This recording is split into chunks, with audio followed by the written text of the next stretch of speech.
Global માર્કેટ્સથી સારા સંકેતો, એશિયામાં મજબૂતી, ગિફ્ટ નિફ્ટી 110 પોઈન્ટ્સ ઉપર ગઈકાલે રેકોર્ડ સ્તરે બંધ થયા હતા અમેરિકાના બજાર. નાસ્ડેકમાં 1%થી વધુની નોંધાઈ તેજી.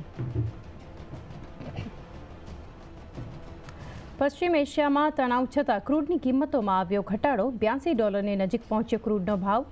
ચીનમાં પ્રોપર્ટી સંકટથી કિંમતમાં આવ્યું દબાણ. ત્રીજા ત્રિમાસિકમાં આઈટીસીનું સુસ્ત પ્રદર્શન. ટેક્સ ક્રેડિટ અને અન્ય આવકના કારણે નફામાં લગભગ 11%નો ઉછાળો. સિગરેટ વોલ્યુમ રહ્યા ફ્લેટ, પરંતુ હોટેલ અને એફએમસીજીમાં જોવા મળ્યો સારો ગ્રોથ. ત્યાં જ અનુમાન મુજબ રહ્યા મેરિકોના પરિણામ. 16% વધ્યો નફો. બજાજ ફિનાન્સે રજૂ કર્યા મજબૂત પરિણામ. ત્રીજા ત્રિમાસિકમાં નફો 22% વધ્યો.